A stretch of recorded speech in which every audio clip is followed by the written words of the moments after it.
Today, we're going to break down how a single, powerful sentence in Indian law managed to completely reshape the entire global pharmaceutical industry. It's a story of huge legal battles and, honestly, a story that saved countless lives. So let's just dive right in with a puzzle. Get this. The groundbreaking cancer drug Gleevec costs a patient in the United States about $70,000 a year. But in India, the generic version of that very same life-saving medicine, it's just $2,500. Yeah, you heard that right. That is a 96% price difference. So the question is, how on earth is that possible? How can one country essentially just opt out of the sky-high prices set by major pharmaceutical companies? Well, the whole key to this story, the answer to that question, is found in one unique, incredibly powerful, and, pretty controversial clause in India's patent law. It's called Section 3D, and it acts like a gatekeeper for drug patents, a gatekeeper that doesn't really exist anywhere else in the world. This law created something known as the efficacy test. Let's break down what that really means and why it turned out to be such a massive game changer. So here's the actual language of the law. What it's saying, in plain English, is that you can't get a new patent just for tweaking a drug that already exists. Making a small change, like a new crystal form or a different salt. That's not enough. You have to prove that your new version is actually better for the patient. And this really shows you the difference. Look, in most countries, a patent has to clear two hurdles. One, is it new? And two, is it a non-obvious invention? But India added a third, much higher hurdle, specifically for these kinds of follow-on inventions. You have to prove it has enhanced therapeutic efficacy. In other words, is it actually a better medicine? Now, this is where things get really interesting. Let's look at how this law was put to the test in a huge legal showdown that captured the world's attention.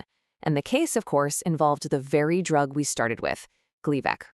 So, you've got this Swiss pharma giant Novartis trying to patent a new version of Gleevec. Now, crucially, it wasn't for the original molecule. That was already known. They were trying to patent a specific beta-crystalline form of it. Their argument was that this new form was more stable, a real improvement. And with the drug making almost $5 billion a year globally, well, locking down a new 20-year patent in a market as big as India was a really, really big deal. But here's the kicker. Section 3D has this special explanation attached to it. It basically says that all these little modifications, salts, polymorphs, you name it, are legally considered to be the same substance. This is so important because it flips the script. It puts the entire burden of proof on the drug company to prove that their little tweak is actually a significant medical improvement. And this right here was the absolute heart of the fight. Novartis came to court with solid scientific data. They showed their new form had 30% better bioavailability, which means the body absorbs it more easily. Now, in the US or in Europe, that's often enough to prove you've made an inventive step and get your patent. But the Indian Supreme Court, they were asking a totally different question. And in their landmark ruling back in 2013, the court was crystal clear.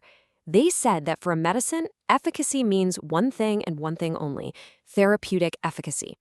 A drug isn't better because it's easier for a company to manufacture or because it's easier for the body to absorb. It's only better if it does a better job of actually treating the disease. Novartis hadn't shown that, and so their patent was denied. Wow, that ruling sent absolute shockwaves through the industry. I mean, it didn't just block one patent. It forced every single pharmaceutical company, both the big innovators and the generic makers, to write a completely new playbook for how to operate in India. And you can see the impact almost immediately in the numbers. After the law was strengthened in 2005, the percentage of pharma patent applications that got challenged under Section 3D just shot up. It more than doubled. The gatekeeper was definitely doing its job. So if you're an innovator company, you had to adapt, and fast.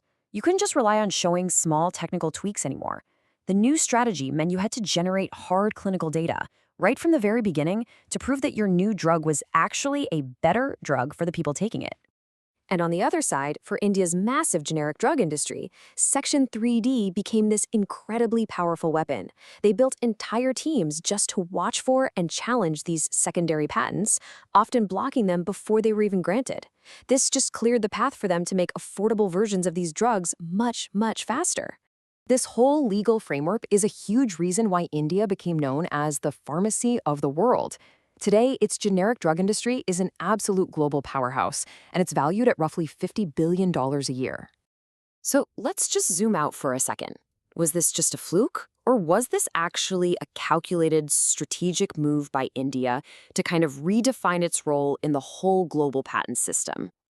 Well, according to legal experts, this was absolutely not an accident.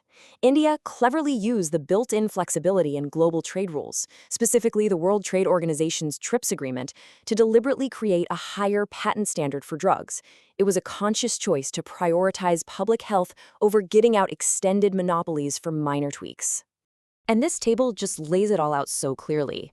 While the patent systems in the US and Europe will grant patents for certain technical advantages, things like better stability or bioavailability, India's system is uniquely, and you could say relentlessly, focused on one question. Does the clinical data prove it actually makes the patient better? And that leaves us with a really fascinating question for the future. As we enter this new era of incredibly complex medicines, we're talking gene therapies, drugs discovered by AI, will India's incredibly high bar of enhanced therapeutic efficacy become a model for other countries that are also trying to find that balance between innovation and affordable medicine? The Gleevec case set a powerful precedent, and you can be sure its echoes are going to shape global health for years to come.